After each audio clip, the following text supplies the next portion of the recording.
That's it, buddy. I mean, it's all about putting in the work and then just being patient for the results. And so for everybody, I first and foremost want to thank you for taking the time. I have an agenda that I'm going to be going through. I'm going to take probably about 30 to 35 minutes. For anybody who hasn't heard me speak before, you're going to get a real good sense of me pretty quickly. I do like the sound of my own voice, but my favorite part of any talk that I get to do, either in person or on a webinar like this, is the Q&A. Why? Because, see, we're all going through something either in our life or in our business. Specifically, when in the Orlando market, it's very comparable to what I'm going through here in the Toronto market. And I appreciate what my friend Ariel mentioned in terms of I'm actually in the business. Now, I do have a coaching company, and just so everyone knows, I got nothing to sell you today. So your credit cards are safe. Your checks, for my older people in the audience today, are all safe. I got nothing to sell you. In fact, I just want to give. In fact, at the end of my conversation, just before the Q&A part, I want to leave you with a resource that will give you an idea of where you currently are in your business. You know, when I get the question, like if I had Ariel come over for dinner today. And side note, Ariel, you're always invited over to my place for dinner, and my good friend Deep as well, that I know a lot of you know. I saw his beautiful, beautiful face here on the screen as well. If I invited Ariel to dinner tonight, and he was supposed to be at my place for 7:30, and he calls me at 7:15, a little concerned that he's lost, what would be the first question I ask him? Where are you?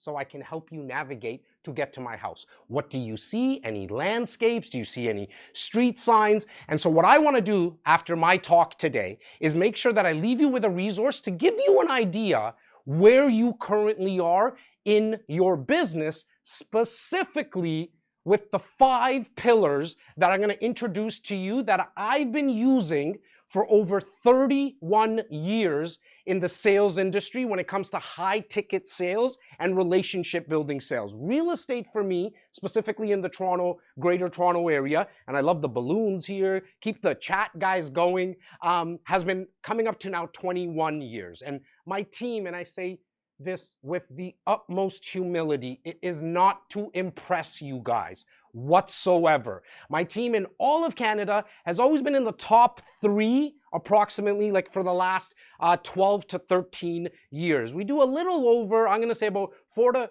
$500 million consistently every year.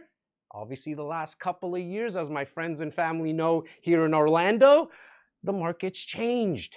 It's not what it was 2-3 years ago, where the emails were dinging, the phones were ringing. We can no longer be reactive.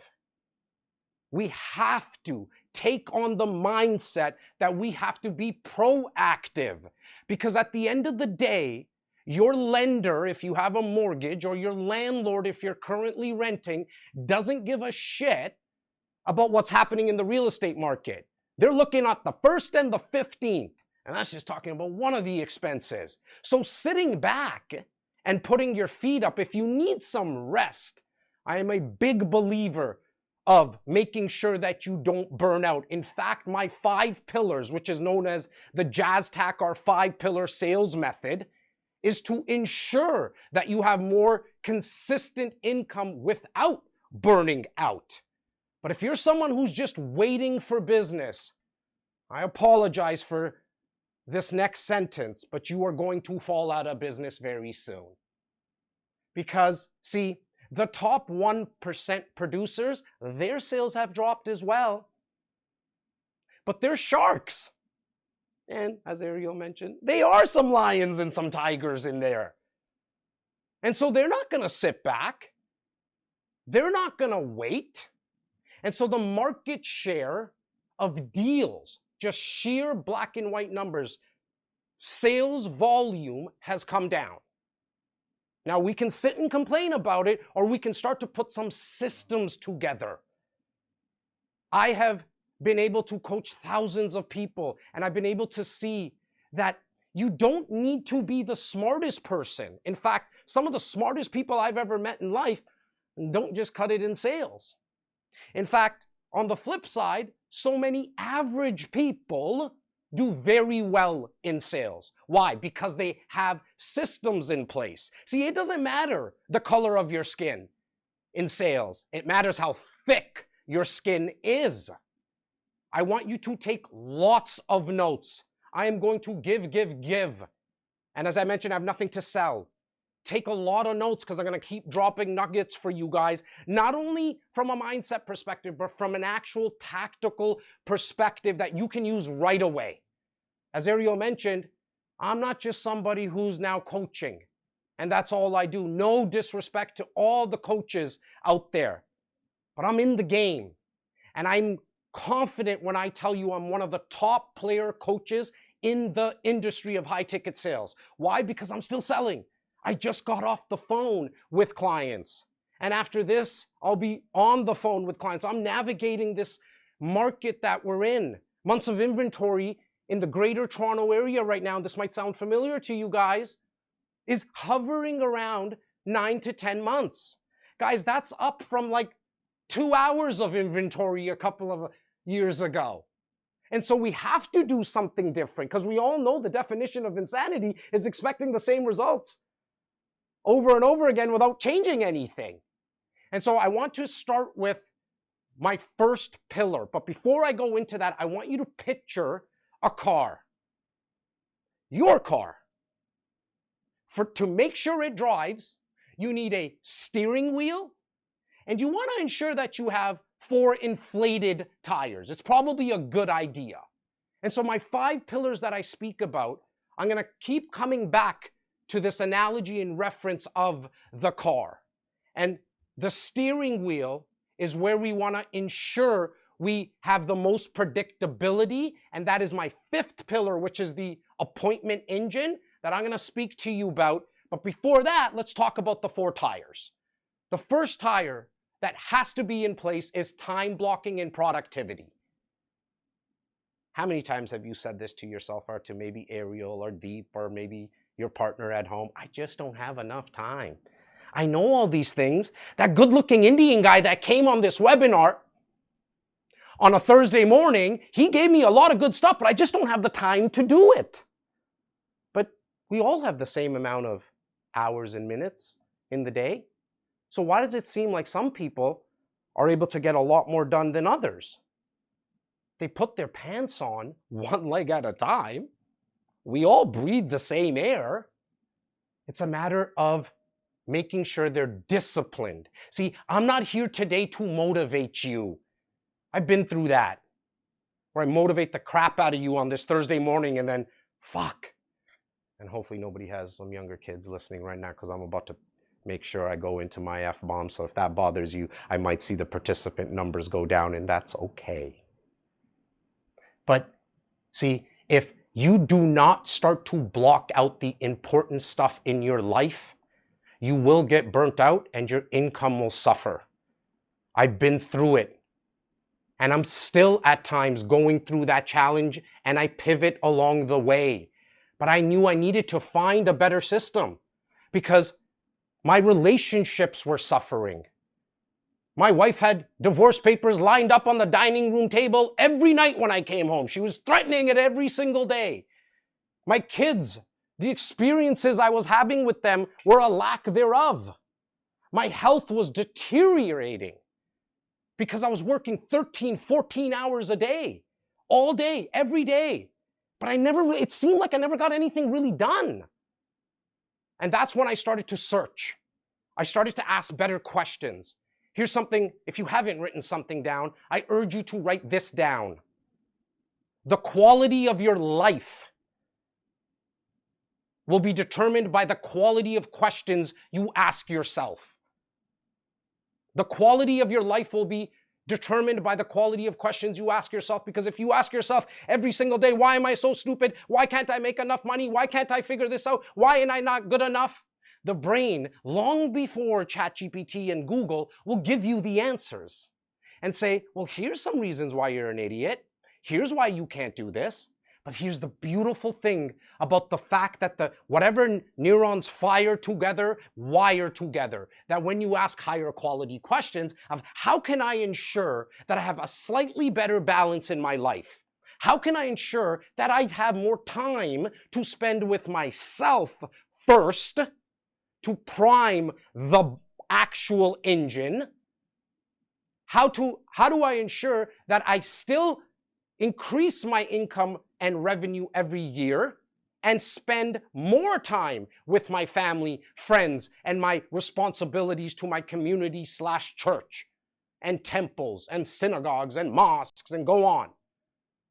See, because then what happens is the brain starts to find those answers for you as well.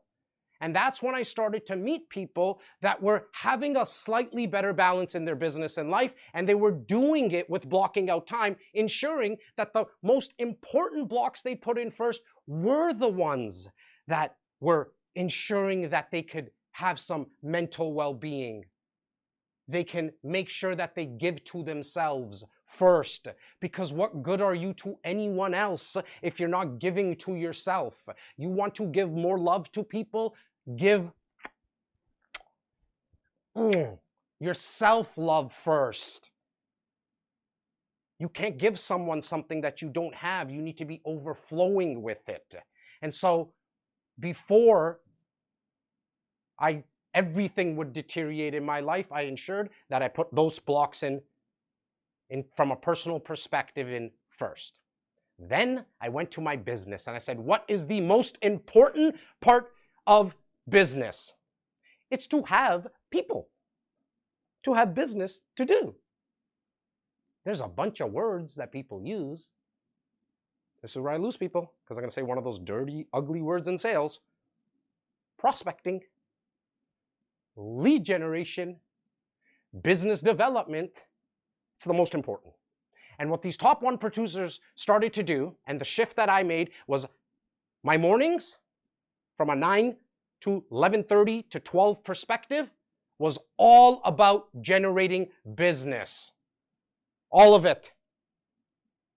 Now, you can plug in a bunch of things that you want to in that. I don't care what you do. But if you do not consistently generate business, you might be living it right now, and I understand it, but you can get rid of this. You do not need to suffer anymore. The business looks like this. Shit, I got no money. Damn, let me do some prospecting. Zoom. I got money. Honey, vacation time? Zoom. And then it just goes like this, where you can have some slow and steady growth. Be the tortoise, not the hare. Just every single day that you've decided to work, I'm not here selling you hustle porn and telling you that you need to work 25 hours a day and 8 days a week. But the days that you decide to work, i.e. your hours of operation, 3 hours of that has to be dedicated to generating business. Until the robots sell to robots, my boys and girls, we need people. So we might as well get used to it. Now, when you've blocked out the time, you can start to add other systems in your business. But none of it will happen unless that first tire is inflated. Because the second tire is what's going to give you traction, which is nurturing your CRM. And for some of you, this might sound like a broken record, like, fuck, again, this database, CRM stuff. Yes, because it works.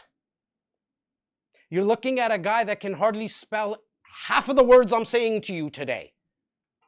They pushed me out of high school just to get me out because I was probably a nuisance to people.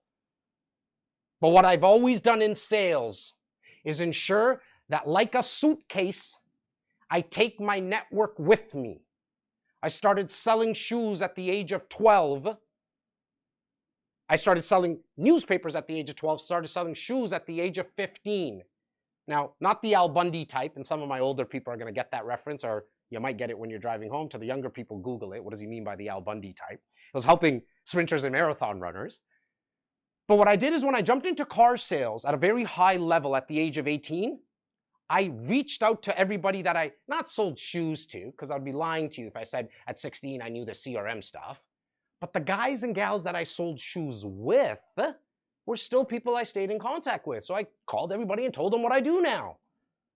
And I would meet up with them because it's a contact sport, sales. You need contacts. And so I sold cars right at the start to get some momentum, to get some confidence, right? Unfortunately, we can't buy confidence from Publix or Walmart. But the way that confidence comes to you is through experience. And so because I was doing some deals, I had some people that I could work with, the guys and gals that I sold shoes with, I started to get some of that confidence. I went then into real estate. Guess what I did? I called everybody that I sold cars to get that confidence and momentum. Oh, I still use the people that I sold shoes with. And then I got into real estate coaching not too long ago. Well, there was a bunch of real estate agents that I did deals with. I reached out to them first. I just made a transition 3 months ago from my coaching academy now that speaks to all high ticket / relationship building salespeople. Guess what I did? All the insurance brokers, the title people, the mortgage brokers. I called all them and said, hey, this is what I do now. Again, I said this earlier. I'm not here to impress you. I've done a little over $4.2 billion in sales in my career. This is the only shit I know. You ask me to put up this TV, I'll break it. I don't know how to do that shit. I know how to sell things. I know how to work with people. That out of that $4.2 billion, 80% of it has always come from my network / CRM / database. It's why I'm telling you that easy math, 8 times 4, 3.2 billion of it, 3 billion of that 4.2 billion came from working with people that I know. See, because there's 3 parts of selling. You got to get people to know you, like you, and trust you. I'm going to touch on all this stuff. They need to know you, like you, and trust you. You might as well just go to the place where there's 2 at least out of the 3 checked off. The people that already know, that are in your CRM probably know you. They probably like you a little bit at least. Now your job is to get them to trust you. What you want to do here is ensure that you have 4 segments in your database. There's 1,000 coaches and teachers. If you haven't taken one of those yet, you're not going to.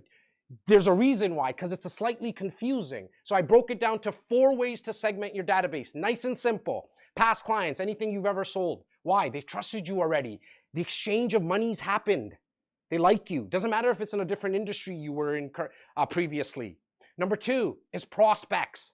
Hot and cold. People who have said, hey, I might want to invest into Orlando. Get me a place in Kissimmee. All that stuff. Prospects. Hot and cold. Third is ensuring that your sphere of influence, the people in your phone. Now, I know what you're thinking. I don't want to call my uncle. He changed my diapers. It's weird for me to call him. It's up to you. Markets like this are tough. Don't wish it was easier. Wish you had more skills. That's what you got to do.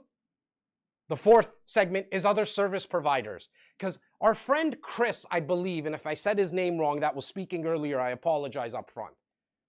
But see, Chris, with all due respect, he seems like a very good-looking, nice guy. But he's also in the business for a certain reason. He's trying to feed himself and his family and friends. So a good idea would be is to feed him business, make some connections with him, because guess what? He's going to know people that buy or sell. He also needs to buy or sell.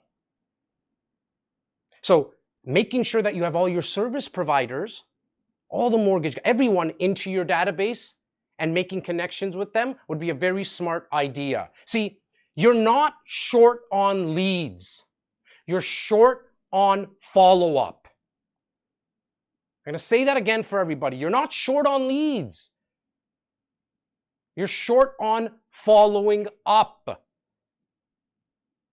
Now, I wanted to make those phone calls to my uncle who changed my diaper slightly easier for me, because I have a system where I call them every 4 months, 3 times a year. And so I didn't want to call every month, every time I called them, because I learned the hard way, and say, Uncle Deep, and that's not my uncle, he did not really change my diapers, but Uncle Deep, you know, we're Indian, so I like to play off with him. Are you thinking about buying or selling? Because see, that shit worked in the 70s and 80s. You can't do that. Why? Because then Uncle Deep stopped answering my call. He knew what I was up to. So I needed to think of something different. That's when I started to create educational events. This next hire really got my referral engine started, because I was able to call people and say, I am educating on the process of how to do this on your own, i.e. buy or sell or invest on your own. Here's all the things you want to watch out for. I'm bringing in a guest to speak about how to use your home equity line of credit to invest, how to create an investment portfolio, how to ensure that you don't make the mistakes that other first-time home buyers make. But I got it wrong at the start, because what I did is I pitched. I sold at the events, and that turned people off. And the unlock for me within this pillar was when I became the teacher, not the salesperson. So what I did is I gave all the information away for free. Full transparency, peeling the curtains back. You notice how I started today? So you know I'm the real deal. And I drink my own Kool-Aid. I got nothing to sell you. Because I will not sell in public. It's not a good idea. What you want to do is provide value and sell in private. Because that's where you can actually, truly be a professional in uncovering the need or want. That is what a sales professional does. When someone calls you and says, come list my house, with all due respect, that's not sales. That's order taking.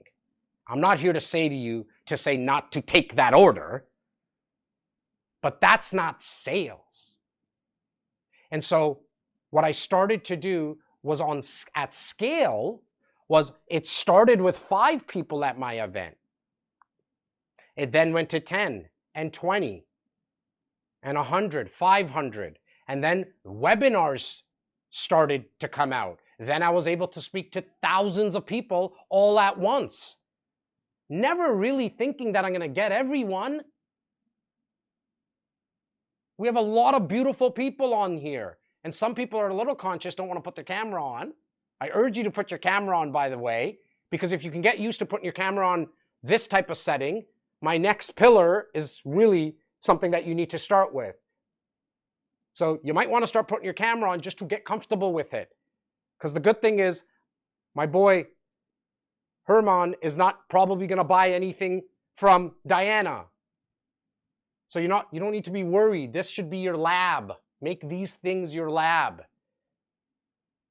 What you want to ensure when you're thinking about educational events is be the teacher so you can be the authority. Be the teacher so you can be the authority. What I wanted to start to do after I got the referrals coming in from my educational events, because my uncle would tell his friend, I got a nephew who's just educating people, is I wanted to make sure that I was able to speak to even more people through the medium that they wanted to learn through. Because not everybody likes video. I might be turning some people off right now because I'm not your cup of tea. Maybe you also don't like the sound of my voice. It might be annoying to you. You'd be the first. But I needed to ensure that I had other ways of connecting with people. So a third way that we as humans like to learn is even reading, long form. I wanted to ensure that I was omnipresent. I was where people were at. And there's 6, 7 platforms that people go on consistently. Now they learn, yes, they also get entertained, but they also learn on those platforms through the 3 mediums: video, audio, and the written word. And so what I wanted to find out was, how can I do this consistently and ensure that my messaging was always consistent as well? And so what I did is I started a podcast. Now I know what some of you are thinking. Shit, not another podcast, man. Everybody and their mother has a podcast. Here's a real number for you though. And Natalie, I hope it's okay if the F-bomb gets thrown in. Might want to put those speakers down. I see you, girl. What you want to know when it comes to podcasting is that, here's the number. You can Google this stuff right now. 90% of people who start a podcast do not make it past their first 10 episodes. That might have went over a lot of people's head. I'm going to say it again. 90% of people who start a podcast do not make it past their first 10 episodes. So that tells me that most people are just not consistent. They don't have the longevity. The reason you want to start a podcast is not to become the next Joe Rogan or fucking Oprah Winfrey or whatever. It's because you want to make your life a slightly easier. What do I mean by that? You record a podcast, a video. You don't even need to look at the camera. A little name dropping. My first video podcast ever was with Ryan Serhant from $1 Million Listing New York. If you watch that episode, 37 minutes long, I never look at the camera, ever. I was scared shitless of the camera. I thought it was going to eat me or something. Side note, it was because I was so worried about what people were going to say about me or think about me. I just came to realize over time that nobody's really ever thinking about me as much as I think they're thinking about me. God knows my wife is not thinking about me right now, probably. She's probably happy I'm doing this. Right? That's what happens. We all worry about what people are thinking about when it comes to us, so we don't want to put ourselves out there. But this is business. Just by a show of emojis for a second. Okay? Play with me here, guys. This is the lab. Okay? I expect to see a bare minimum of 35 emojis right now. Okay? Play with me. Nobody's gonna die. How many of you spend more than 1 hour a day? How many of you spend more than 1 hour a day scrolling on social media? Show me an emoji, a hand emoji, do me a poop emoji. I really don't care. Give me that. Good job, Chris. Let's go. Keep coming. Keep coming. If you show me an emoji, you're telling me that you spend 1 hour minimum scrolling. Guys, this is okay. This is how we get better. We need to know where we currently are so we can do better. Keep going. I love the emojis coming. How many of you spend more than 1 hour or minimum of 1 hour scrolling? Keep coming. I love it. All right. As these keep coming in, okay? Now, how many of you post 1 video a day on social media? Now all I want is a 100 emoji, like the 100 sign, so I can start to differentiate. How many of you post 1 video a day? Minus 100. Okay, interesting what I just saw happen. And this is awesome, guys. Okay? 98% of us go on social media to scroll, but won't post 1 video a day. So we give to watch other people. Now, there's nothing wrong with scrolling if you want to scroll. Nothing. But you have to give to yourself and business first. Within that hour, as long as you put something out, I'm okay with that. Now, if you're just getting started with this, here's what you need to do. 3 videos a week. Where do you get the video ideas? Very simple. Any question that someone asks you when you're showing them a property, listing a property, on the phone with them, they send you an email. What's the cost of a lawyer? Any question you get, you turn that into a video. That's it. Nice and simple. And if you don't have any questions that you're getting, this is the time to make sure you go meet more people. Because if you don't have 3 questions that you're getting in a week, you're not meeting enough people. Which brings me to the steering wheel. This is where all the money is made. And before I mention that, the one thing I want you to perhaps write down and take with you about the content pillar is understanding that content is the modern handshake. We would say, let's go shake some hands and kiss babies in the 90s and the early 2000s. But now a way to do that a lot easier is to make sure that you're putting out content, because content is the modern handshake. Now, where all these 4 tires merge together to ensure that our drive in this car is smooth, and my favorite word in sales, predictable, is to ensure that we have a more of a consultant approach to our appointments. We are selling high tickets here. Make no mistake about it. We are not selling hair ties, lipstick, eyeglasses, watches. We're selling high ticket items. There's a process to this. And to some of my ladies on the screen right now, it would be pretty weird if I sent you a DM right now and said, Katie, can we hook up tonight? And Katie's like, who the fuck are you, bro? Like, no whining and dining? Like, you can't even ask me for a coffee first and then maybe some wine and like, right straight for the close? We know that's weird and kind of creepy in life, but we do it in sales all the time. A much better and more predictable approach is just do a 20 to 25 minute discovery call. That's it. Take off all the pressure off Katie. Just want to get a better idea of what you might be looking into accomplishing long term. Might be a fit, might not be a fit. How's 20 minutes? During the day, during the evening, what's usually better for you? And then when you speak to her for 20 minutes to 25 minutes on that discovery call, you can see if you can uncover a need or a want and then reverse engineer what you need to monetize on, which is a product, which is a service of helping people buy, sell, or invest. But now, before we can actually get that consultative approach set up in our business, we have to do a little dirty exercise. And that dirty exercise is the best exercise for salespeople. Yeah, this is the one.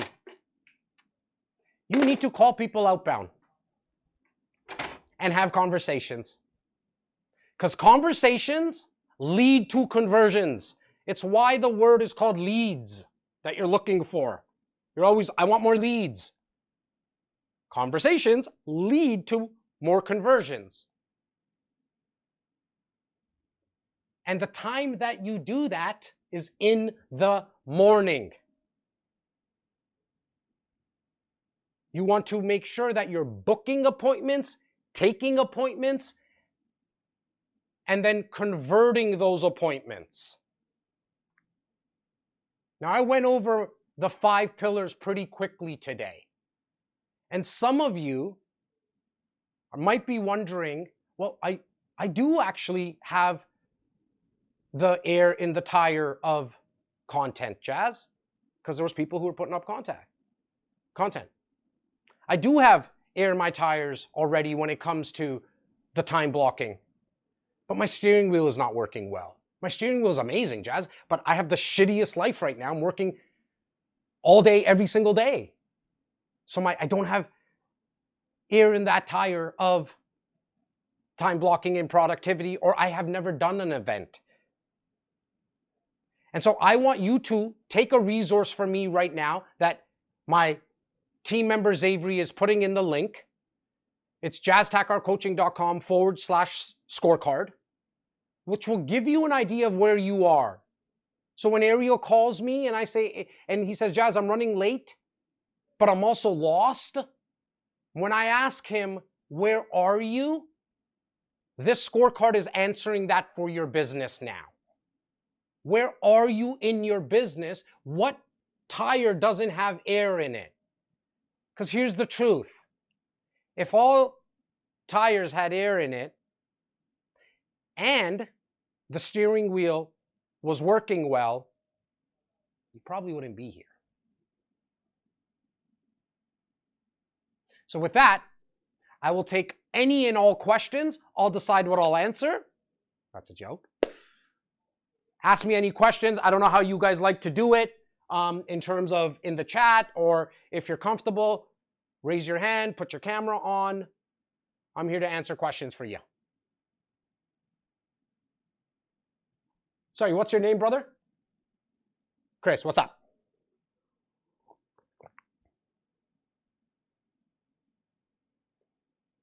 I would want you to test both, right? My answer to that comes from a perspective of what I do. I do both.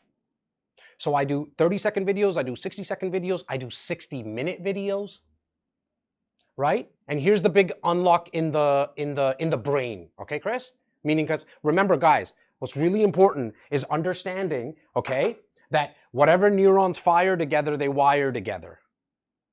Okay, so we have a lot of neurons in our brain right now that are being fired together that we learned from a long time ago. We have to unwire this stuff. The unlock for me, Chris, was I never looked at or.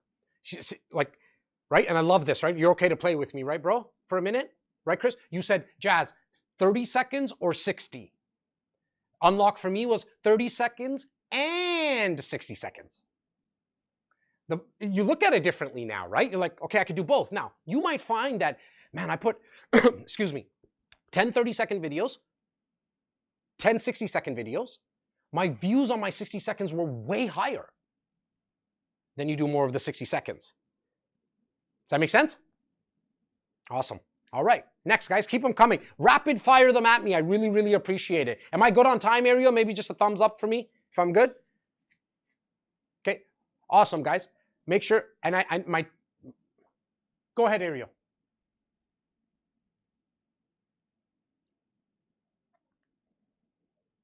Here it is. No, I'm going to go over it really quickly so everybody got it. It's a great question. Here's the 5 pillars. Time blocking. And the way that you look at that, your calendar isn't just a schedule.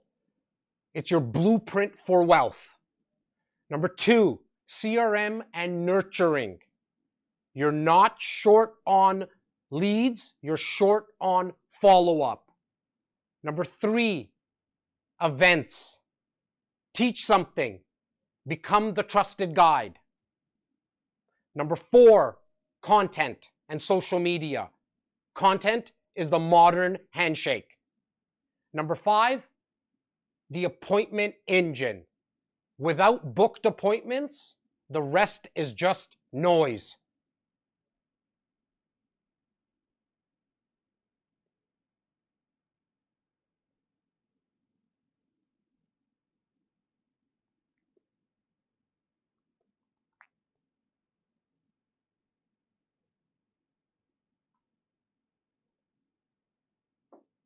Yep.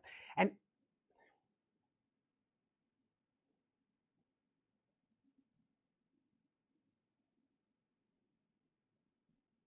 yeah.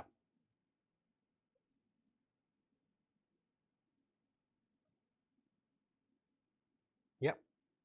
Well, yeah, I mean, using a CRM and sticking with my car analogy is having a car but never putting gas in it. The CRM is There's a reason, like, these pillars don't work in order per se, but there's a reason I put time blocking kind of as the first pillar, because I truly believe that it's very fundamental, right? Because I don't have the time to work on my CRM, Jas. I don't have time to make appointments, right? To take what you said, Ariel. But there's a reason I put CRM and nurturing number 2, because we want to bring all these people into our database through social media, through podcasting, through events, and people that we meet. But then when the person says, and this is real life, I'm not ready right now, instead of what I highly recommend you do, what we do is we're like, oh, okay, and then we forget about the person, right? What you need to do is put that in there and say, okay, Joe, so like, are you cool if I just kind of circle back or touch base with you in 3 months from now? He says yes. You can't write that shit down on a napkin. You can't write that in an Excel sheet. You're never going to remember that. Right? And so when it goes into your CRM, these are reminders. Let alone when they tell you, right? When they tell you their dog's name and they tell you other information about them, that they love the Orlando Magic. Well, now you know that they love the Orlando Magic. When they do a deal and you send them a signed Penny Hardaway jersey, one of my favorite players of all time, you're connecting on a different level. But you can't remember all these things, right? So, I mean, and then in terms of appointments, Ariel, that is, in my opinion, with me being on stage, talking to people, my social medias, all that kind of stuff, my team that I have here in Toronto, that is a discipline problem, right? Because like I said, my job today is not to motivate you. I've motivated a lot of people and I'm like, fuck, they don't actually do anything afterwards.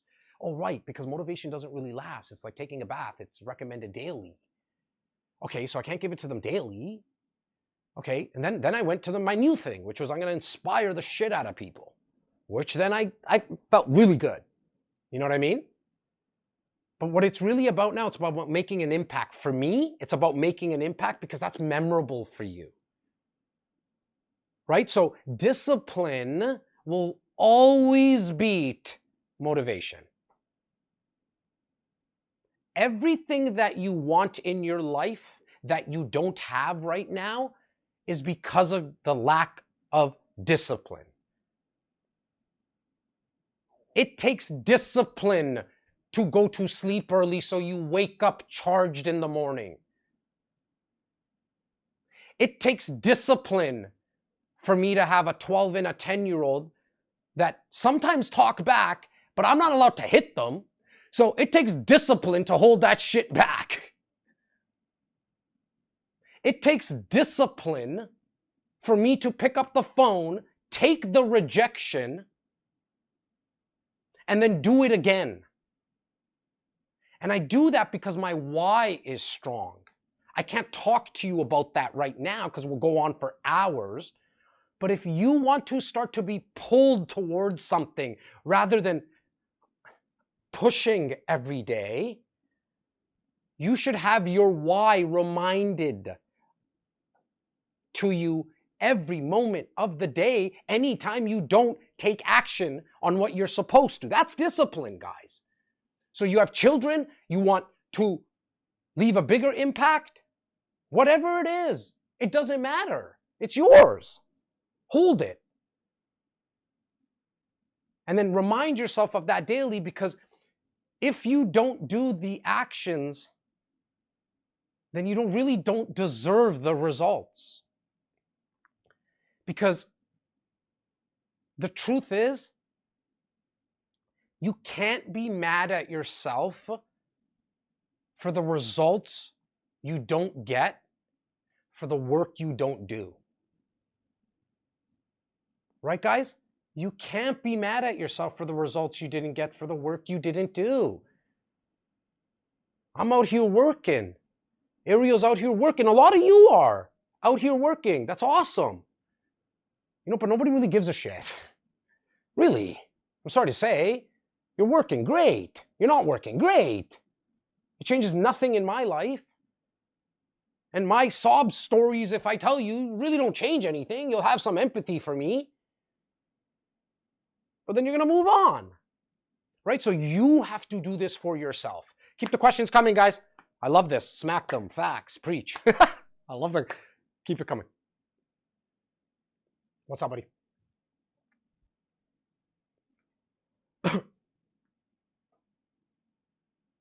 I love this question. It's awesome. It's awesome. Here's how you actually really quickly time block, okay? And we really go into this in our group bi-weekly coaching as well. And that's not me trying to like drop that, but that's how we get more time with you, okay? And so this is really quickly.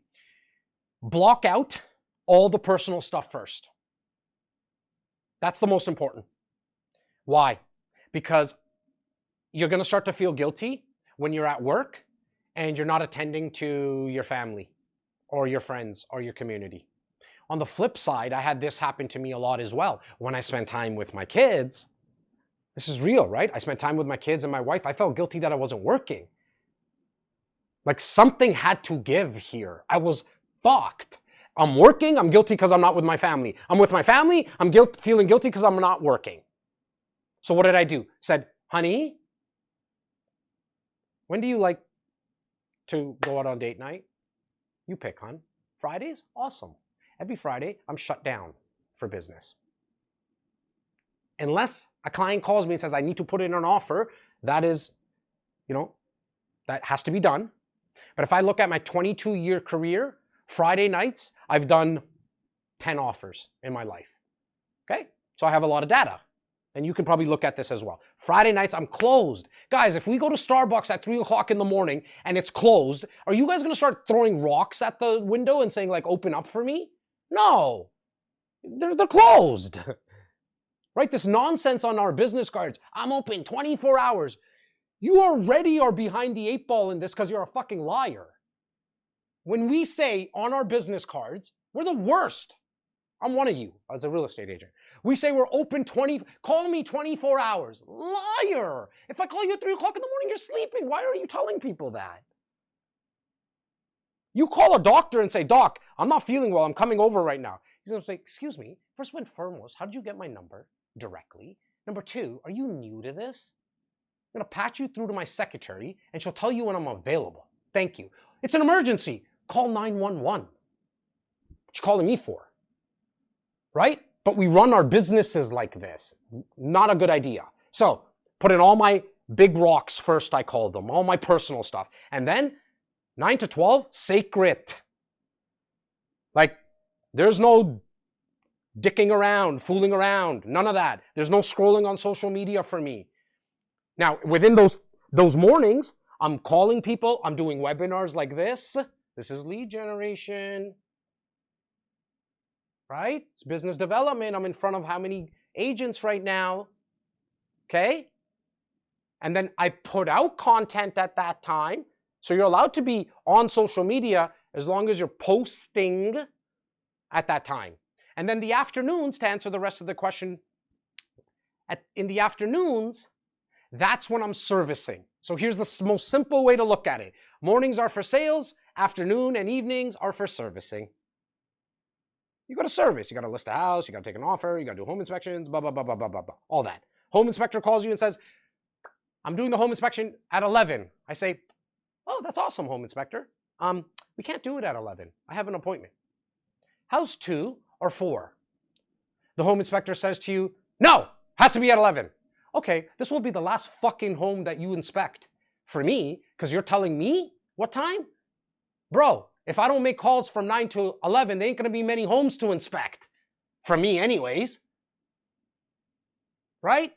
We take control. I'm not saying don't be flexible. But the mornings have to be sacred. You go to church on Sunday mornings, you know you're going to church at 10 a.m. Somebody calls and says we're going to watch football. You're like, ugh. Can we live stream it maybe on the phone where I could sit back at the church and watch it? Like, yeah, you figure things out. You know what I mean? Mornings are sacred for lead generation. What's up next, guys? Keep the questions coming. Michael Brady, you like that one, eh? I see you. Oh, I got one here. Can you give us an example of an event that established you as a real estate expert? Here's one of my favorite ones in terms of establishing me as the real estate expert in today's market. I'm giving you something hot. Okay, these 5 pillars, by the way, the Jas Takhar 5-pillar sales method, which is my new methodology after 31 years of being in sales and selling over 4.2 billion in sales, is like literally hot off the presses. This is the first time ever I've spoken about it out loud. So I appreciate Ariel. And really quickly, I'm going to answer those questions that keep coming in. I have no vested interest in saying this. Ariel did not pay me, okay? Yet. I love you, Ariel. But, you know, here's the leader that you guys have, okay? I reached out to Ariel. He was kind enough, him and Deep, to have me actually in your offices. So maybe if you like this kind of talk, tell them to fly me in, and I'll come and do this in person. I love Orlando. I love your heat. I sent him a quick DM and just said, buddy, I got this new talk that I'm doing. So I'm going around, you know, I'm going to Dubai and going to places all over North America. I said, what's good for you sometime in, end of September, early October? Here's your leader. He's like, Jas, next Thursday, 10 a.m. I was like, for real? He's like, yes, get your ass here now, i.e. on this webinar. That's the kind of leader you have. The best example, today's market.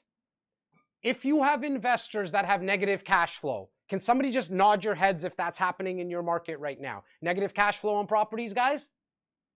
Yeah, okay. So instead of hiding from it, like everyone else is, putting their head in the sand, okay? What I want you to do to establish yourself as a real estate expert is do an event on 3 things they can do as investors to help with negative cash flow.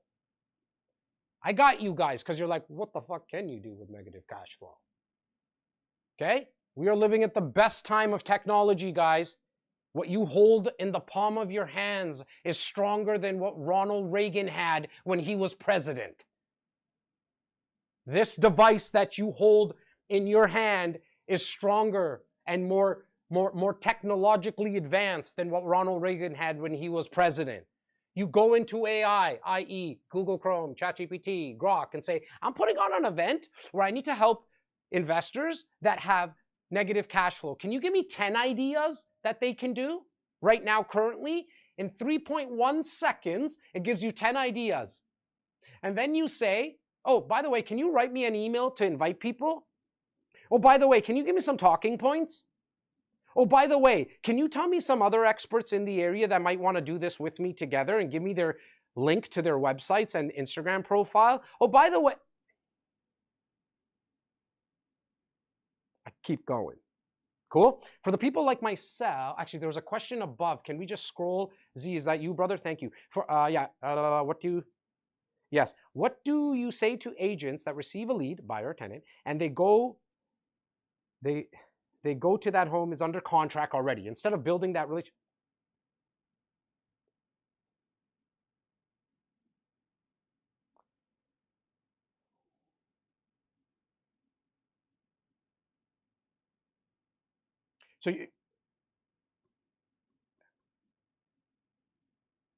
That's nonsense.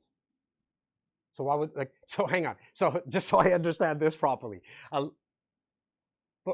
So the agent takes the call and Joe calls in and Joe says, I want to see 123 Main Street. And then the agent says, oh, that's under contract, and they hang up. Okay, cool. So guys, this is just a skills game. Okay. And I'm laughing as I was, because I wasn't even sure if I got the full context of the question. That person calls, what do I say? Say, look, that one's under contract right now. You never know what happens with these things. There's a lot of times where the deal actually does fall through. But in the meantime, to even make sure that 123 Main Street was something that would fit what you're looking for, here's the art in this, okay, boys and girls? What is it that you're looking for? Okay, we need to ask more open-ended questions than closed-ended. Your open-ended questions are these: what, where, how, when, why. Now, if it's a cold lead and you say, what are you looking for? And he says no, Well, then you just kind of know you're speaking to somebody who's a little off right now. Open-ended questions are to elicit conversation. What a lot of us do, like hanging up the phone and saying bye, that's nonsense. But something else that people do is ask close-ended questions. Do you still want to see another home? Do you still want to see another home? Gives the person the out to say no. Right?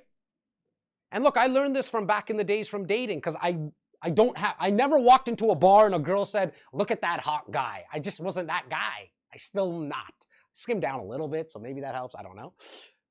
But I knew I needed time. I needed to sit at the bar, get a drink, open up questions, right? Here's something for you guys. It worked back then. It still works till today. If you want to be the most interesting person in a room, be the most interested person in the room. You want to be the most interesting person in a room, be the most interested person. And you become interested by one thing, one way only. Asking questions. That's what makes people feel. You'll leave conversations and people will be like, oh my God, that person was so interesting. And you're thinking, holy shit, I didn't even say anything. Because they got psychological air. They felt connected to you. For the people like myself that are camera shy and afraid to talking to people, what do you think of social media webhooks, free home buyer guides? Yeah, look, I think they're great. I would rather, Chris, more for longevity, brother. I would work on the shyness. Right? And here's the unlock for you. I said it earlier. I'm not sure if you caught it. Okay? Nobody, Chris, is thinking about you as much as you think that they're thinking about you. I hate to break it to you, bro.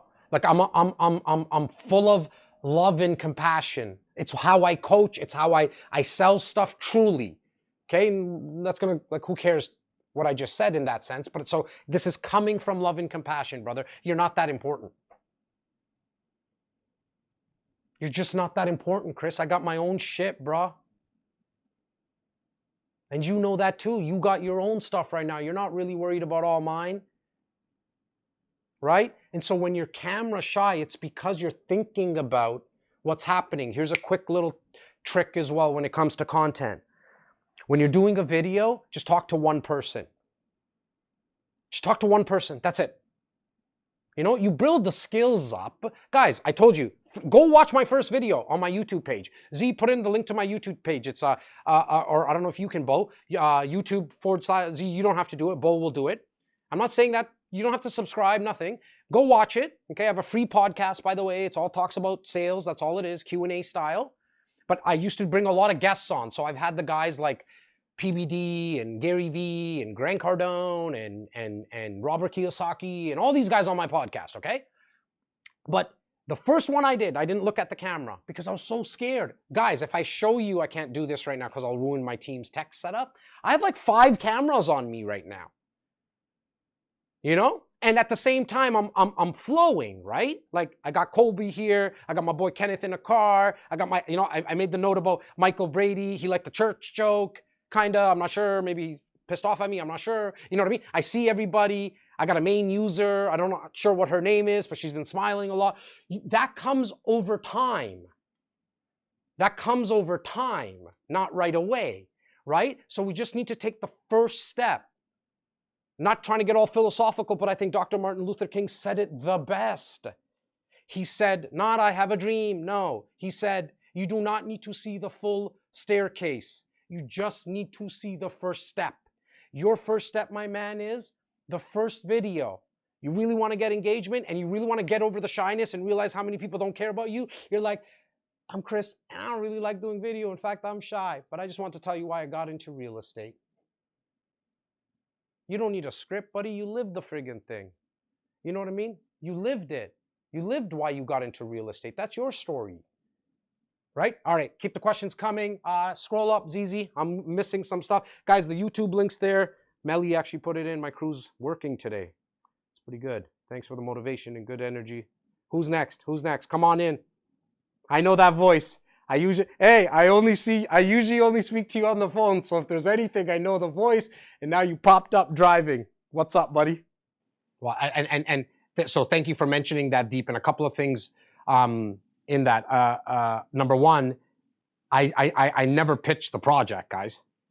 I pitched the education around for my Canadians how to invest in Florida. And then we narrowed it down to Orlando. And then we just got into conversations and had consultations. Remember I said this, right? We had consultations. And then we put people together. Now, we did 30 deals, $1 million in GCI. My favorite part about that, by the way, was that beautiful, beautiful green American money of yours, which is always a little nice for us Canadians. But what we were also able to do is, out of the 30 that bought, I think it was probably closer to like maybe 100 and call it 20 that we had conversations with, right? So some easy math, we still had 90 people that didn't do anything. Okay, we had 90 people that didn't do anything. Now, some people are like, well, you had 90 people that didn't do anything. I'm like, what? Those 90 people had conversations with us. We're selling them stuff as we go as well. How do I remember all the conversations? We did that project, I think, about 4 years ago, 3 years, yeah, 4 years ago. And so I'm still having conversations with people out of that 90 that are thinking about investing. Here's something on an unlock. I'm going to get to all your other questions as well, guys. Here's another unlock when we think about the process of when you're talking to people. So when you're in the second pillar, CRM and Nurturing, and the appointment engine, the fifth pillar.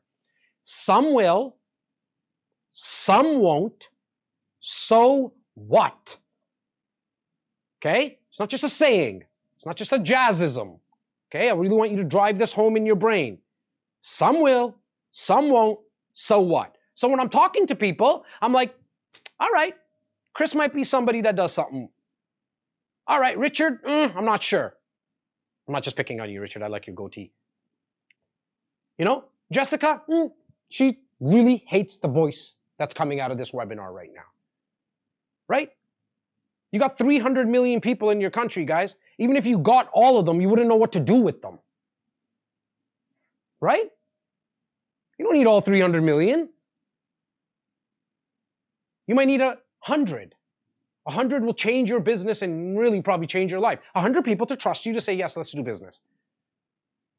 But we're always trying to figure out everyone, right? If you had to start, my boy Alex, if you had to start from zero today, no brand, no team, no money, what's the single highest leverage sales move you do first to build back to $1 billion business the fastest? Well, like, I love the question as well, as Ariel mentioned there, but first and foremost, I want you to get rid of that that last part of it, fastest. Because see, what you're trying to do is you're trying to do things quickly, and the problem when you try to do things quickly, you're going to be matched with a lot of resistance, and then you're going to be unhappy or you're going to do shady shit because you're thinking you need to do it fast. What is the rush? Okay, especially Alex, like from your profile pic here, you look like a young, good-looking boy. Like you have a lot of life left, right? So what if we took the slower approach? What would I do is there's Alex, I'm gonna make sure that I have everyone in this device, everyone I know in this device, this is the actual tactic, Alex, and to everybody else, into the CRM, and I'm gonna call everyone. And I'm gonna start off with, Alex, it's Jas. Listen, I'm just starting back into the business. I'm not calling you, Alex, to get business from you. That would be silly. Look, literally, I'm saying this to Alex, right? Like, it would be silly for me to just call you to ask for business. I just wanted to see if you would give me some opinions on some of the marketing that I'm going to be doing. I'm going to send a couple of emails every month. I'm going to do some stuff on content and social media. Can you just give me your opinion on it? Okay, what does that do? It's a very easy ask and a very easy thing for Alex, if he's the person I'm speaking to say, yeah, sure, man, send me some emails. All I'm doing is seeds. Okay? I'm not trying to take all the fruit from the tree right away. All I'm trying to do is just get to the next step. Look at my content, get my emails, because I know in a day, a week, a month, a year, that will bear its fruit. It's why it's called CRM and Nurturing. We need to nurture. Okay? You would not plant this seed today and then say, after you gave it water today and gave it that beautiful Florida sunshine, and then tomorrow go to and say, where the fuck are you? How come you're not growing? If it could talk, it would be like, what are you, new? Bro, I need some time. Water me a little bit more. Give me a little bit more sunshine. Right? That's how you have to grow your business. You can't do it fast. Yes, the tortoise, not the hare. Do you do trainings on cold calling? I like to do my trainings, Ariel, on what I call calling. And it's not just a play on words. I like to ensure that what we do is we understand when we're, first and foremost, I think that if you need training on cold calling, I highly recommend that you warm call. Because it will get you to do the exercise. Okay? Anybody who works out, if you never worked out before, trying to do at the squat bar 5 plates on each side is stupid. You're going to hurt yourself. So what do?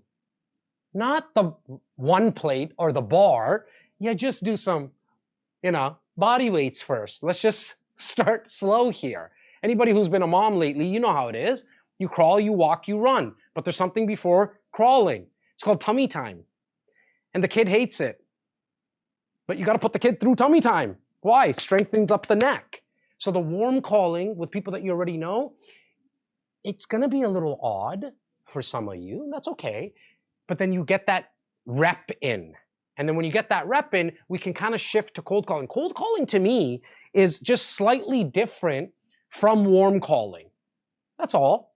We think about it like this big monster, but you realize that the monsters were never really under the bed. They're always just in your head. Cool? What else? Did I miss anything, ZZ? All right, guys, okay, good. Guys, if there's any last questions, I'll take them. But as we're doing that, Lena, thank you, hon. I urge you, Z, if you can drop in the link, because it might have went to the top now. I urge you, go to jastakharcoaching.com/scorecard. I'm not getting you into my coaching right now. It's to really find out, where are you with these 5 pillars? What tire of yours is flat right now? That's it.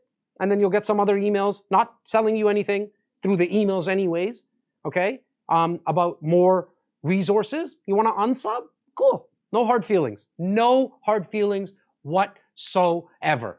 Cool? Anything else, guys? I'm on the rims. I love that. Following up. Awesome. Thank you. You're awesome. I really appreciate it, guys. You made my mom happy today.